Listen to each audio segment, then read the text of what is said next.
It's Thursday, the 3rd of November. This is Politics Live.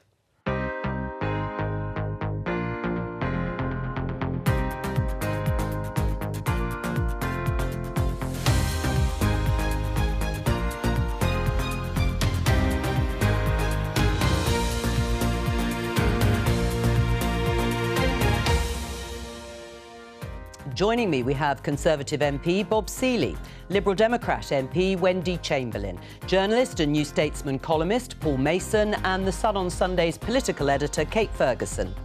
Today, the Bank of England raised interest rates to a 14-year high. Will it add to the woes of those struggling to cope with the cost of living? The basic things that people need is a roof over their head to be able to keep warm and to be able to eat. And it feels like all three elements there are being attacked. This government will take the difficult decisions. That means decisions of eye-watering difficulty. Tax rises and spending cuts are on their way. Are they really unavoidable?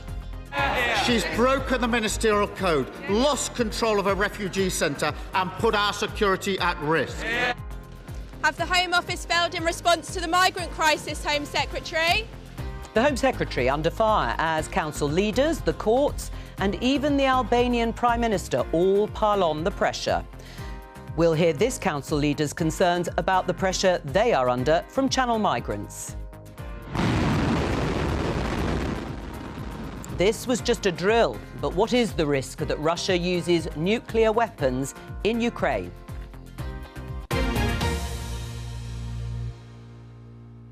Let's start with that decision just broken a few minutes ago by the Bank of England to raise interest rates to 3%. Let's show you their tweet. The Monetary Policy Committee that makes the decision voted by a clear majority, you can see there, of 7-2 to increase the bank rate to 3%. My opening question to our guest today is, has the Bank of England done the right thing? Starting with you, Bob. I think, sadly, probably yes. I mean, there is an issue. I know that Paul's got an economic background, so it'll be fascinated to hear what he says. But I think there was a slight issue about whether interest rates should have marginally gone up maybe a year, 15 months ago, when you had signs of growing inflationary pressures in the economy. And I think, sadly, now we are playing catch-up to that. We've had, for the last 10 years, historically very low interest rates, and we are now going back to a position which has been, certainly since World War II, more normal. So, yes, we are, unfortunately, moving that. We're on trend with the United States. So the US, the Fed has put up its own interest rates by 0.7.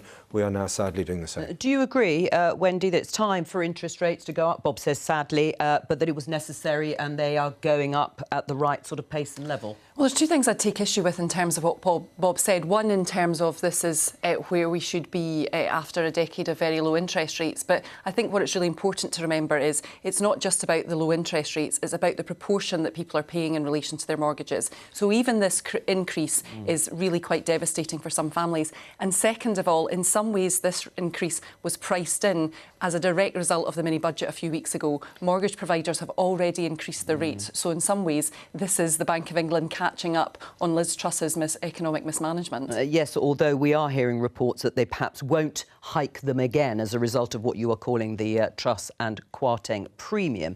Has the Bank of England done the right thing, Paul Mason, by lifting them to 3%? I certainly hope they don't lift them much more.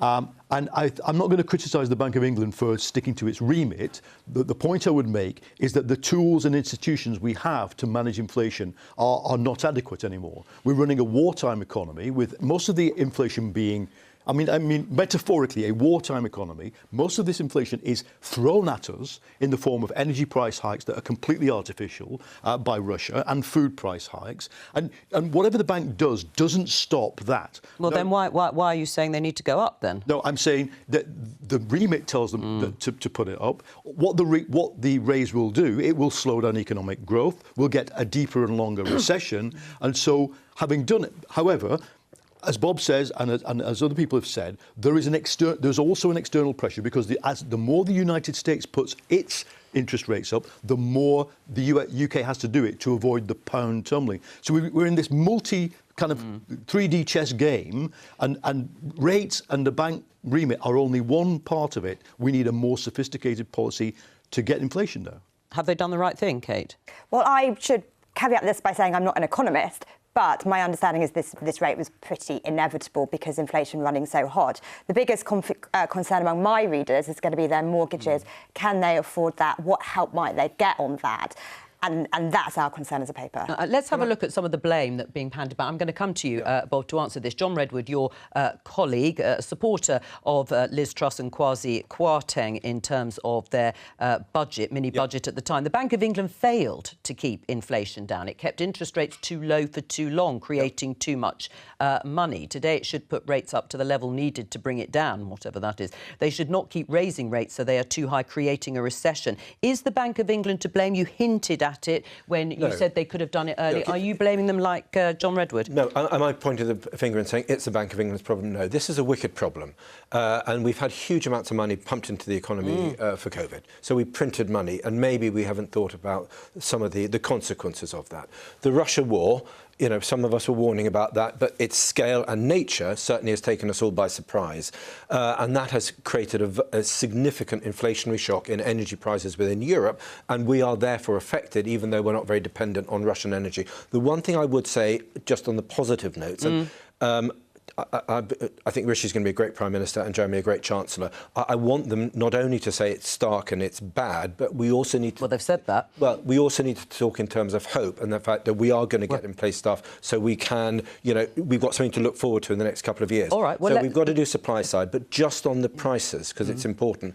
Liquid natural gas prices are showing signs of falling. Indeed. And so some of that inflationary shock may already be past come next spring. Well, we'll have to see. And, of course, they're reviewing the energy intervention when it sort of winds up as they see it for everybody in April. They may come up with a more targeted approach. But in terms, is the Bank of England to blame? Are there missteps here? No, I think it was right to be prudent and to act later than its remit probably told it to, because it understood, actually, whatever it said, there was no wage push inflation, and most of it was coming from outside.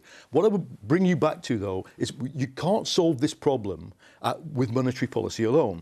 No, we're going to talk about Liz Truss took, and Kwarteng, those maligned ex-leaders of our country, took about 2 to 3 percentage points off projected inflation with the energy price package. So you can use fiscal policy I would argue price capping is another tool that you can use to... Well, hang on, I want to bring in the other guests. Let me just show you. You say you want some optimism, good news. Well, I'm afraid I haven't got any from my colleague here, Andy Verity. The Bank of England now expected recession to continue into 2024. GDP, national income, projected to continue to fall throughout 23 and the beginning of 24 as high energy prices and materially tighter financial conditions weigh on spending. As Paul's saying, we're talking about the sort of monetary policy for now and Bank of England decisions. And when we talk about recession, we are normally talking about 2 consecutive quarters of negative growth. But they're saying it might continue into 24. Your reaction?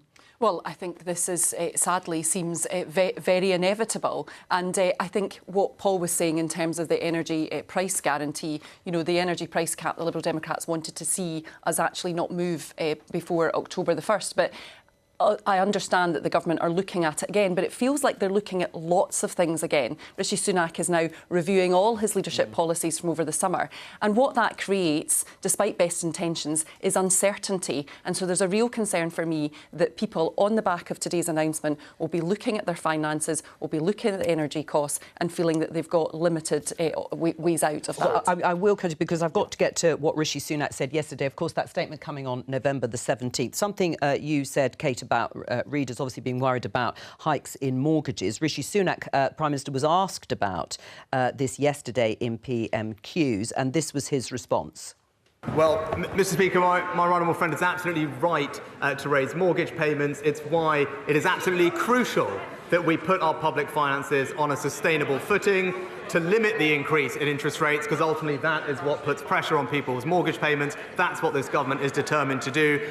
So balancing the books and austerity, Bob, that's what we're looking forward to. No, I mean, what I'm looking forward to is getting on with some of the supply side reform. I'll give you an example. Camp Hill prison site in my constituency, it's been empty for years. If the government lets us get on and puts an investment zone there, we can get on building homes there, we can create hundreds of jobs. It's a brownfield site, one of the few we have on the island. Yeah. We need government to start gripping stuff and getting those quick wins to get the economy going so we can lessen the recession, get out of it more quickly by getting people working, getting people in jobs, building homes on brownfield sites. You're not talking about greenfield. We're very sensitive about that, but those brownfield sites, let's get them prioritised and let's get building on them. Do you see that happening anytime soon, Kate, in terms of Tory MPs' support for the sorts of things that Bob is outlining, reform to planning?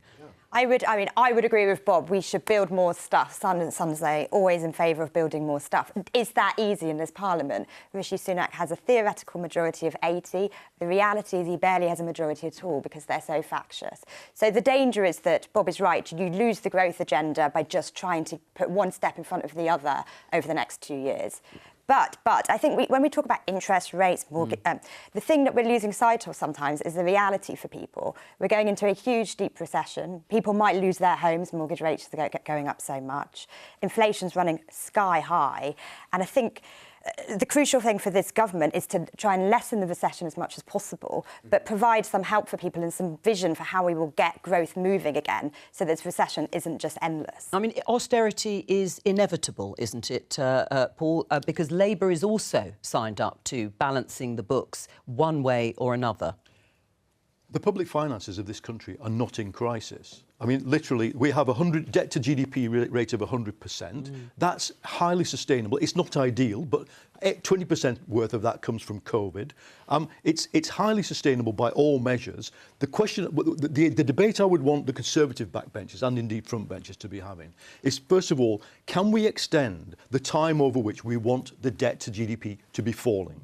That's been mooted. If you can do that, you give yourself a lot of no panic room. And, Joe, let me just say, the other thing is, if there is a gap to be filled, let's not call it a doom-laden black hole, there may be a fiscal gap, then let's fill it with tax rises. These are entirely normal things to do in a position like this. Let's not cut hospital budgets, school budgets, local council. You want £50 billion of tax rises. You want to be an MP. You're happy to go on the doorstep and tell a voter, I want to raise your taxes £50 billion. Well, the voter I'll be telling probably lives in Knightsbridge because I think there's a lot to be got out of rich individuals and corporations. Well, you say that, but Mervyn King, the former Bank of England governor, recently disagreed with that. Yeah, he just says there aren't. He says that, well, true, but he said there just aren't enough rich people from whom to get the 50 billion, for example, or the 40 billion, or even the 25 billion that you might be looking at. There's about 40 billion to be got through a mixture of taxing corporations, taxing wealth, and closing loopholes. There's not more than that. You know, I'm someone who'd wanted to do more in previous elections. There's not more, but there's about, yes, quite easy to get 40 billion out of corporations and rich individuals. Right. Yeah. Do you agree, Bob? Well, I'm not quite sure where Paul gets his figures from. So I mean, tax rises. Would tax rises up to about 40 billion pounds would do it? I don't know, and I'm not filling statistics out the air. I will talk about what I think needs to be done. Look, it's certainly true. I agree with Paul with this. You go around London, you go around a lot of these new developments, and they're empty because they're bought en masse by foreign owners. Why can't we do more to make sure that the houses that are built in the UK, actually people who live in this country who want a primary residence get priority? Well, that's one. So there are lots of smart things that we can be doing on the supply side in terms of geeing up the economy. When it comes to more GP surgeries, if we fix the GP pension issue, a lot of GPs who are in the late 50s, early 60s, maybe are 5 years away from the retirement, rather than working 2 day a week, rather than working 3 day a week, let's tempt them to do 4 and 5 day a week by making it worth their while. It's still a damn sight cheaper than waiting 5 years for new GPs to come. All right, but how else do you feel, as you call it, the doom-laden black hole in the finances, if that's exactly what Jeremy Hunt and Rishi Sunak are going to do? You can't do it all by supply-side reform. It'll take time. I think Paul's the strongest supporter of Trussonomics around this table. That's exactly what I was thinking. The arguments you were using did remind me a little bit. She was right that growth gets you out of jail. Growth gets you out of jail on GDP. Paul, growth does get you out of debt, but the problem is that growth also then creates, if you get that balance wrong and you spook the markets, growth then gets your interest rates up and your inflation, and that's painful. No, but there's no long-term damage because gilt prices and the exchange rate, they're back where they were before the government. So actually, there is no Kwasi or Liz. We're not paying for Kwasi or Liz. When you were last on the programme, you were saying how much you trusted both Kwasi Kwarteng and Liz Truss on their economic agenda. Their economic agenda, supply side, absolutely. Who doesn't want growth in the economy? We need to deliver more growth. They were exactly right about that. They went too far too fast, and that undermined their credibility. I wish they hadn't done, but we are where we are. Are you a supporter of austerity, Wendy? Because actually, in the Lib Dems in the coalition years, they very much signed up to balancing the books on the backs of austerity. Junior partner. I wasn't a member of the party. But what I will say is what we were focused on was how we protected the most vulnerable. And certainly, Bob might say that Truss and Kwarteng went too far and too fast. But one of the things that they were competing for in relation to growth was cutting bankers' bonuses, cutting the bank surcharge, as opposed to ensuring that benefits and pensions rose in line with inflation so that people could actually spend that money in their local economies. That sounds a much more sensible way to make growth to me. Well, and in terms of spooking the markets, it's interesting that you say any government could have more time. They'd have more time, perhaps, to fix the finances in that way. But let me play you what your colleague, Emily Thornberry, in Labour, she's on the front bench, of course, said yesterday. If we can have her. I think in order to be able to borrow, we have to be able to prove to those who we borrow from that we have a plan for paying it back and that we're not just going to continue to get into more and more debt, which is why it's so wrong to borrow just for tax cuts or for day-to-day spending, and why it's really important to borrow for investing in the economy and getting the economy to grow. See, she thinks that Labour would have to balance the books, not spook the markets, pay it back, actually, not over a long period of time. No one is talking about paying debt back. Let's be clear, we're 100% of GDP debt, £2 trillion. What we're talking about is making the debt of the country sustainable. And for that, Emily Thornberry is right. You borrow only to invest, because once you borrow, like when you have a mortgage, you end up with a house. You end up with an asset. If you end up with a HS2 railway line, you end up with something you can say, there's the asset. OK, what do you then do about the fact that inflation is scouring out the budgets of councils, schools, police, defence? You don't cut them more, in your view. You cannot cut them. Do you agree with that, Bob? There's nothing left to cut in some of these spending departments, particularly those that won't be ring-fenced, like health. Well, again, you're making these incredibly sort of broad... So, there's nothing left to cut. Well, how do you know? We can always do things more... I'm posing the question. We can always do things more efficiently. And we all, unfortunately, have examples when we come across ways that things take a long time to work. Look, I mean, you get a policeman to give a police statement, to take a police statement. They write it out longhand. They're not recording it. You know, are there more efficient ways for the police to be operating? Are there more efficient ways for the NHS to be operating? Are there more efficient ways for public services to be operating? Look, British defence procurement has been a disaster for decades. You know, we've just spent $5 billion on an Ajax vehicle that we may not even get to work. So if you're saying it's impossible to find savings, I would say the responsibility of good political leadership... This was the argument I heard from Conservative MPs during the coalition years. During the coalition years, when there was austerity, they said exactly the same thing. And now there's been a reaction and a sort of a response, which is re-employing a load of police officers, 20,000, so the government keeps saying. So is it the right thing to do to find more cuts in departmental spending? But you can do things more efficiently, and the duty of political leadership in our era is to do that. Can I just say something about austerity? If you look at Greece, if you look at Ireland, they had 25% massive cuts in GDP, government expenditure. That was austerity. What we had in this country was a slowdown of the rate of government increase in spending. So let's have a sense of proportion, and let's try to get the state working more efficiently so that we can do more good with less and get more money back in people's pockets. Is it there, Paul? Kate's readers want. Paul, is it there? Are those efficiencies there? Are those savings there?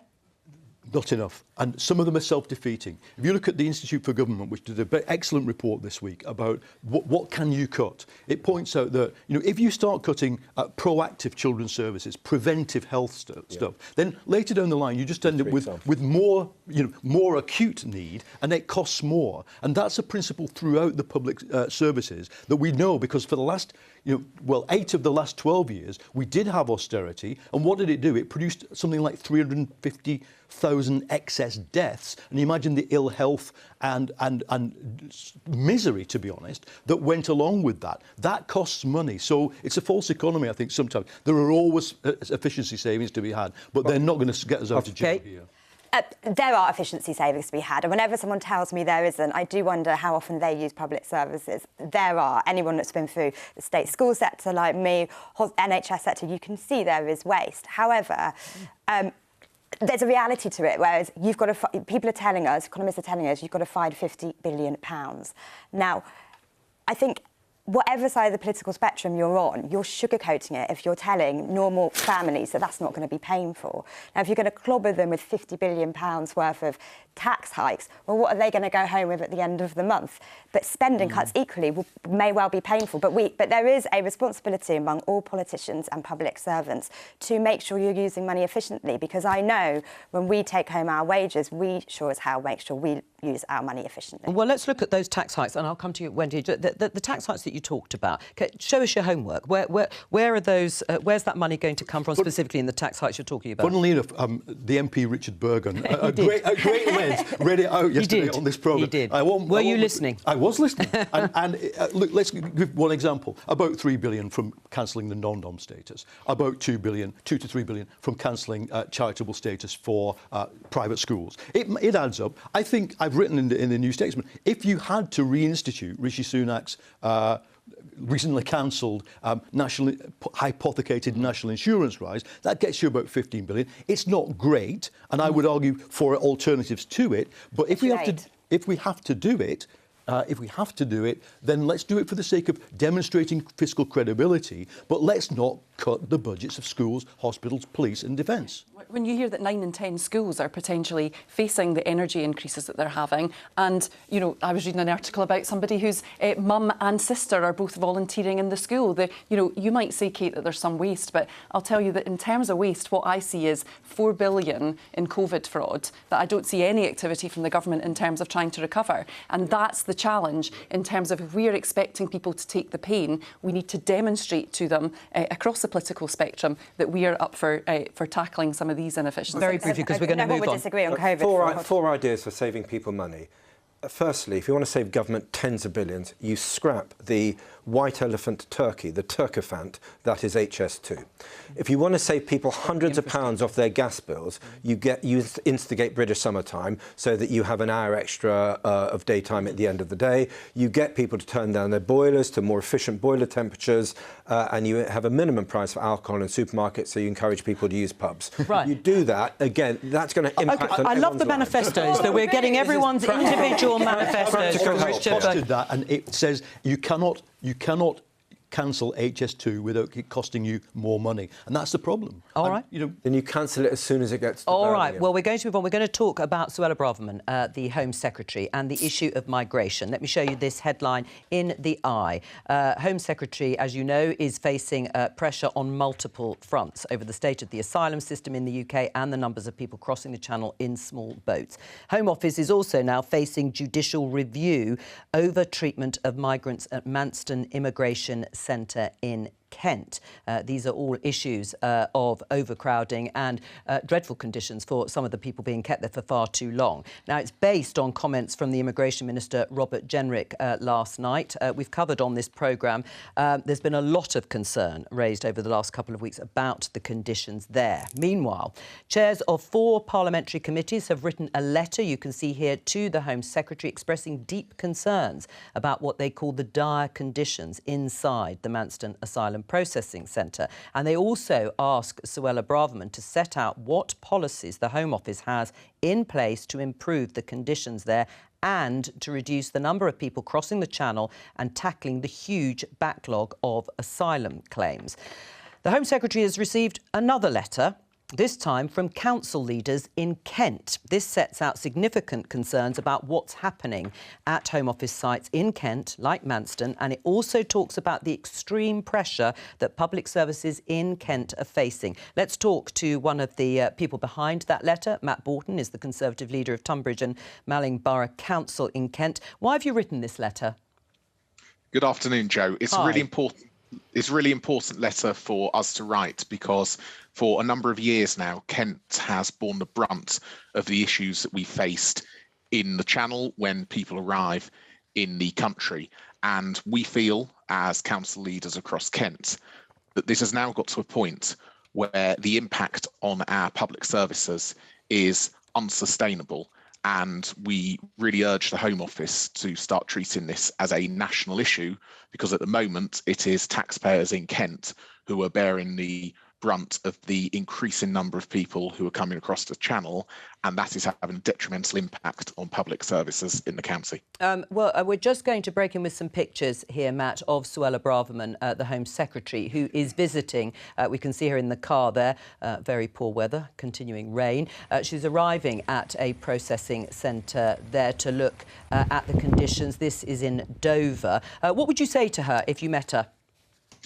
My very clear message to the Home Secretary is that we need to make sure that the National Transfer Scheme is working effectively, and also for her commitment that everywhere in the country will be asked to do its bit to deal with the consequences of those people who are crossing the Channel illegally, and a recognition that for a number of years now, Kent and local authorities in Kent have had to take the burden of the impact of people crossing the Channel. Yes. And there comes a point in which we frankly can do no more. And we are now at that point. We have got parts of the county where we cannot ensure that local students get school places.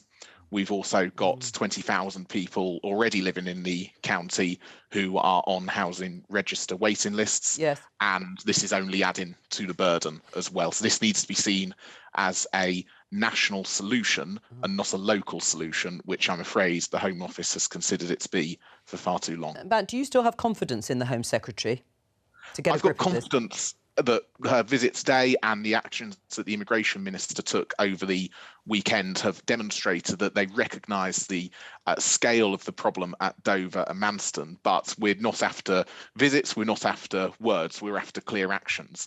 And I'm afraid that there have been numerous examples of where the Home Office have promised one thing and ended up not delivering on that. That goes back many years in this instance, and enough is enough. Matt Borton, thank you very much. Bob, listening to that, I mean, it sounds pretty desperate in terms of public services. I mean, Matt is saying that they're at breaking point. They've reached a breaking point. Is this a failure of the Home Office and ultimately of the Home Secretary? 2 years ago, 8,000 people came over. Last year, it was nearer 40,000, and this year it's tens of thousands. 25,000. I think last year it's up to 40,000. Well, no, 2 years ago in 2020 was 8,000. Yes. So this is a crisis which has come upon us in the last 18 months to 2 years. Our response has been the Nationalities and Borders Act, which the Labour Party is consistent and the Lib Dems consistently voted for, and it is to get in place a Rwanda policy. There are two issues here. Firstly, we are seen to be a soft touch still. Secondly, we are dealing with large-scale global migration crises, somewhat in this subcontinent, Afghanistan, but very much also West Africa, and an economic migration crisis from countries like Albania. Yes. And we know that the largest single group of people are basically 1 to 2% of young Albanians are in Britain or heading this way. Right, but who is at fault here? Whose fault is it? I mean, you've described the situation, and lots of people can describe the situation, but governments, successive Conservative governments, have made it their raison d'etre to grip this issue. Well, we are trying to grip this issue. We passed new laws to do that, and one of the problems is these new laws keep being challenged in the courts by, dare I say it, left-wing lawyers who are completely trying to throw a spanner into the works of the system to stop it working. Well, let Wendy respond. When it comes to people to blame, we are trying to fix the problem, and we get the fact that this is really difficult. We get the fact that people are very concerned about this, but we are frankly the only party that's coming up with some kind of solution to deal with this. Wendy? Well, I think first of all, there is a complete failure at the Home Office, and everything they have done has made things worse. And for me, the Home Office as a whole body is simply not fit for purpose. And yes, I would agree with Bob that there are global aspects to this, but global aspects the UK has played a part in. But 98% of those who are coming across on boats are claiming asylum. And part of that is because the UK government has failed to deal with them through safe and legal routes. They've actually reduced the safe and legal routes. They've failed to make agreements from a bilateral basis with countries in terms of people coming across. And as a result, they're putting them into the hands of the very people traffickers that they say that they are desperate to deal with. Right. So are you saying that if we just let these people in legally, we'd solve the problem? Because then you'd still have massive amounts of immigration into this country. It would just be legal because you would have rubber stamped it. And when you say we played a part in that, are you saying that because of our engagement in Iraq and Afghan war somehow that it's our fault? Well, certainly in relation to Afghans, the failure of the ARAP programme has really had an impact in terms of those people. Right. That are So all these across. people coming over are people who got turned down by ARAP. Is that what you're saying? Well, that's a massive claim, Wendy. That's a big statement. They didn't even get. Hang on, let her finish. In terms of evidence? so I'm part of trying to set up an APPG in relation to Afghan That's women. an all-party parliamentary group. They certainly feel that they have been let down in terms of promises that the UK government gave when Kabul collapsed, and as a result of that, there are people who have been unable to reach the UK. But can you let me finish? You've got no evidence of your statement. Yeah. Sorry, carry on.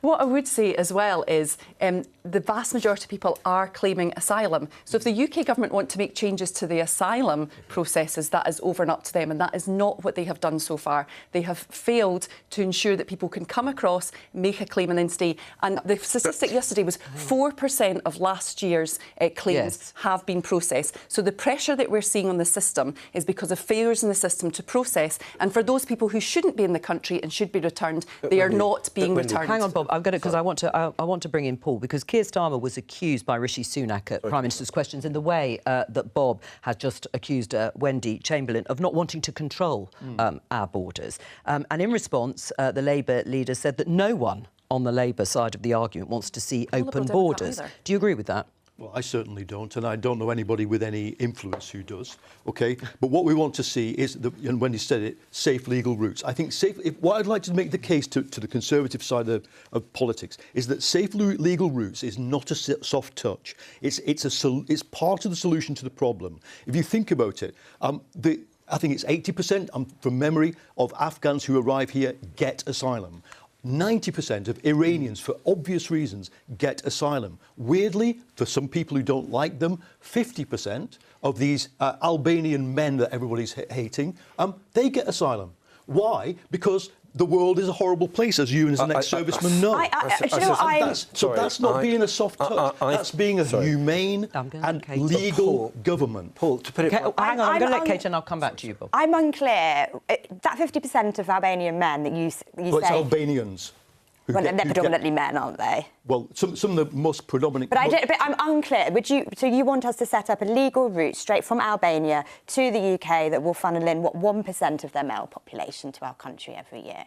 Do you think Albania is such a terrible country that we need to have that route? Well, there's huge amounts of people trafficking and honour-related violence. Not of men. Well... If you read the literature, there's a question about that with women, not of men. So I don't know the percentage of that 50% that are female, but the point is... It's very, very low. The answer to your question is, yes, I would, and so does the Albanian government. They want the Brits to be collaborating with them to allow a safe legal route that they can say so you would want a safe and legal route from Albania to here? I'll tell you what my priority is: a safe and legal route from Afghanistan. But we're talking about Albania because that's the problem at the moment. You're hiding behind. I'm not hiding, but a morally more simplistic problem. The principle behind asylum is that anybody who claims asylum, no matter where they are from, has the right to be heard. And once we've heard them, we can say no. And why can't we say no at the moment? Because only, as Keir pointed out, only 4% of people's claims are being processed. You're absolutely right, and that's why the government is employing another 500 people on top of the 2,000. But are you going to expand? That doesn't exist. Where's the Minister for Refugees? They're going to get a lot more. But look, when it comes to asylum, I'm sure there are small numbers of people from Albania who would have a case for asylum, persecution and corruption. But the idea that 50% of Albanian males get asylum here, I'm sorry, that for me Can we return it to the issue of the small boat crossings, which is what the government is failing to control, and that may not matter, except the government has promised to do something about it. So presumably that is a very firm metric for the government and for Suella Braverman to actually get on top of. You're absolutely Even right. Labour has said, actually, that he wants to stop criminal gangs running amok, presumably people smuggling them. Well, hang on, people smuggling them across the channel, or trafficking them, I should say, across the channel in small boats. Yeah. On that issue, you are still, I presume, supportive of a Rwanda policy, a deportation policy to maybe Rwanda and other countries, even though nobody has been deported. Even though nobody's been deported, because one of the reasons is we keep being challenged in the courts by lawyers to try to put spanners into the works. What we're trying to do is get in place and get through all these cases that the lawyers are throwing up against the law, misusing spurious grounds to do that. What I would say is if the government, we have tried, in the Nationalities and Borders Act, we put in stronger sentences for criminal gangs. I wish the Labour Party and the Lib Dems had supported them. We are trying to solve the problem. All right, well, let Wendy respond, because you... I just wanted to say, just a very simple point, that the Rwanda policy so far has cost £140 million.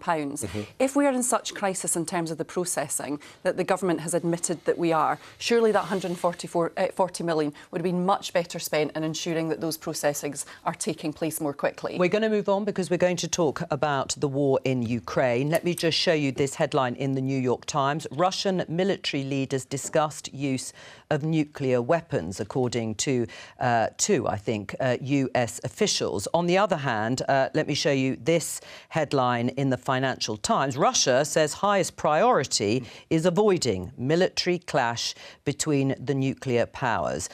Foreign Ministry statement comes as UK Defence Secretary refutes Moscow's dirty bomb claims against the Ukraine. And in fact, the Foreign Minister, this is Russia's Foreign Minister, said on Wednesday that Russia fully reaffirmed its commitment to preventing nuclear war and avoiding an arms race under a joint statement signed by the US, UK, France and China in January. Two very different statements, Bob. Which one do you think is true? I think the one we need to be more serious about is the fact that Russian generals are looking at nuclear weapons. And look, great reporting from the New York Times, but I have no doubt that the US State Department is keen to get that story out somehow, because they're saying to the Russians, we know what you're up to, we know you're talking about nuclear weapons. If you look at doctrine, I mean, for me, the worrying aspect is not doctrine. There are 4 grounds for using nuclear weapons in Russian doctrine. The relevant one here, existential threat to the Russian state.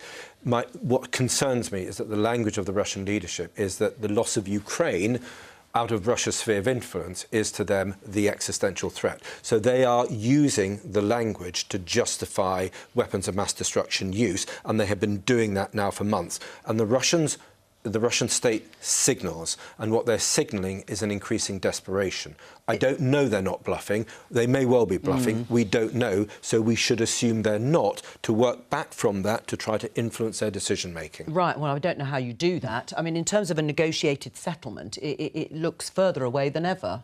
Well, and yes, and there is that bit of actually negotiating with with a country that has invaded a neighbouring country. What I can't get over is, on the one hand, the Russian position is that Ukraine is part of Russia and that therefore Ukrainians are Russians. And on the other hand, not only these threats that we're seeing in relation to nuclear intervention, but also the bombings that we've seen earlier this week of Ukrainian population centres, which is doing nothing but devastating those. I mean, I've got...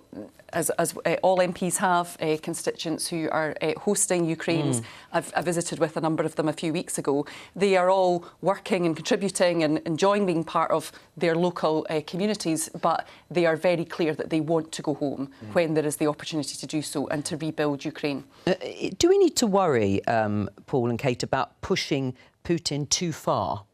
We are not pushing Putin at all. We haven't done anything apart from send a few... when I say we, I mean a sort of collective we. The West has done nothing to push Putin. Let's be clear. The answer to your question, my reading is this. I think Putin is looking for a de-escalation moment. I think, however, Russian doctrine tells them that the way you de-escalate is to signal some or even do something big and nasty. There have been calls between Ben Wallace and his counterpart, Tony Radakin, the Chief of Defence Staff, and his counterpart. My understanding is that calls like that don't happen when the Russians are thinking of nuking you.